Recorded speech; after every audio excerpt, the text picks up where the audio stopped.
Cuma ada satu cerita yang cukup saya sendiri kaget juga sih. Dari sini 150 kilo. Di daerah di desa yang namanya Desa Simpenan. Simpenan. Mungkin tempat menyimpan di situ, saya nggak tahu. Mungkin itu pengganti bank ya. Saya nggak tahu. Mungkin ada orang-orang tertentu nyimpen sesuatu di situ, saya nggak tahu. Tapi ke situ tuh sulit sekali. Daerah mana itu? Jawa Barat. Jawa Barat. Ya, jadi ke sana itu ya mungkin kalau ada yang lihat saya naik motor itu. Iya, ada fotonya itu. Itu sulit sekali, lumpur semua. Kalau melenceng sedikit ya jurang. Oh, itu berat sekali. Itu 2 jam. Akses nggak ada akses jalan besar? Nggak ada, sudah itu aja. Berat itu, sudah itu paling berat. Sehingga ketika saya pulang itu, mereka mengatakan mudah-mudahan sampai selamat ke tujuan. Kan biasanya kan Pak Mensos nanti kapan-kapan mampir, nggak ada. Semoga selamat sampai tujuan. Sebab pulang nggak lewat situ, lewat jalan yang batu semua, hanya satu sepeda motor. Mungkin sejauh 7 kilo.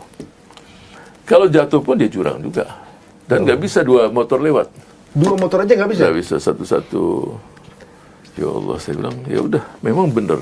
Nggak lewat tadi itu, lewat jalan itu. Ya Alhamdulillah semua. Kita kalau udah sampai nunggu rombongan berikutnya, mudah-mudahan semuanya selamat. Tapi ya mereka cukup profesional lah.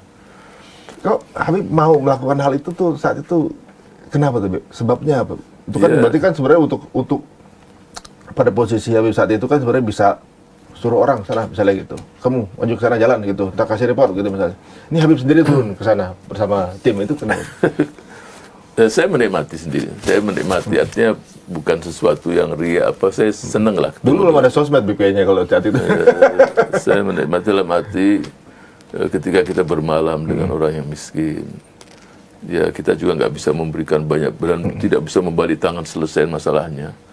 Saya hanya punya 10.000, 12.000 rumah untuk dibangun setiap tahun. Ini ada 2.300.000 rumah yang tidak layak huni di negeri ini. 2.300.000. Ya kalau Mas Ari lihat rumahnya, ya kadang-kadang kita datang, anak-anak pun lari. Atapnya plastik, takut sama kita semua. Kenapa itu? Ya dia nggak pernah ketemu orang. Oh, terisolasi? Ya, nggak ada akses? Akses ada, tapi mereka kan sedih atau apa, kehidupan saya nggak tahu. Pokoknya kita lihat, kita ada yang lari juga. Ada yang rumah nenek-nenek, ketika saya masuk ya seperti kandang kambing. Ya tinggal udah puluhan tahun. Artinya sungguh sangat tidak adil kita ini.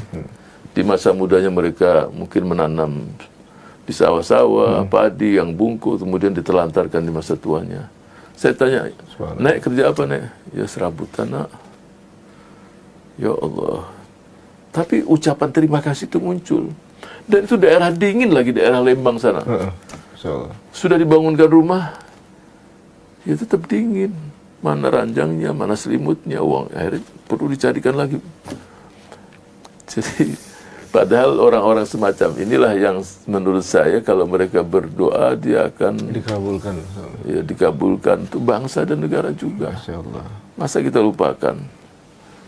Jadi itu yang membuat saya juga seneng lah mengunjungi mereka, ya tinggal, ya kapan lagi. Saya nggak bisa menyelesaikan semua masalah, juga punya keterbatasan. Tapi yang sekurang-kurangnya yang mau bersama kita tuh banyak kan. Ada tim pemasangan kaki palsu, ada yang untuk masang alat di telinga, yang mereka sendiri yang puluhan nggak pernah dengar terus dia senyum-senyum. Bagaimana kita nggak bahagia? Masya Allah. Bahagia dia baru sehidup baru bisa mendengar coba. Dia senyum-senyum bahagia sekali. Bagaimana kita nggak bahagia? Terus yang pagi ini yang jadi muncul kebersamaan dan masyarakat juga ikut bangun rumah. Ada ibu-ibu buat dapur umum. Ini kan potensi yang besar bangsa ini. Dan pasti anak-anak muda, Gen Z, milenial, semua juga mau bergerak.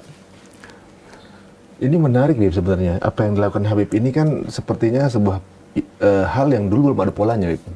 Datang ke tempat terpencil yang remote istilahnya. Sekarang mungkin dengan adanya sosmed akan dibunahkan gitu. Ada daerah seperti sana, ayo kita bantu. Mungkin sekarang lebih mudah nih teman-teman. Nah, pada saat dulu tentunya juga ketika Habib menjalankan itu tentunya ada inspirasi kan. Mungkin ada sosok pemimpin mungkin yang menjadi panutan dari Habib yang membuat Habib memiliki inspirasi untuk melakukan hal itu.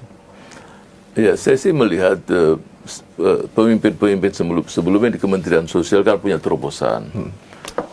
Terobosan A, B, C. Saya pikir di zaman saya ini apa kira-kira yang bisa jadi ya kita mengukirlah sejarah. Ini juga hal yang sangat penting untuk melengkapi apa yang baik-baik sebelumnya.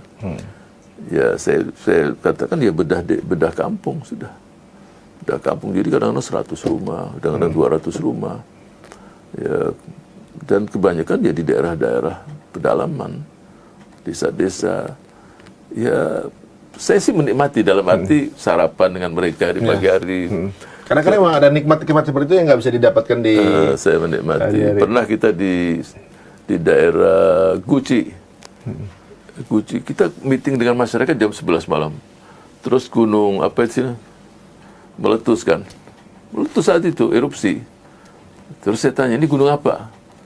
Pak, itu Gunung Slamet. Ya, mudah-mudahan kita selamat semuanya. Insyaallah. Itu tahun berapa tuh? Itu tahun 2000 berapa? 12 kalau tidak salah. 2012 ya, Masya Allah. Atau 11.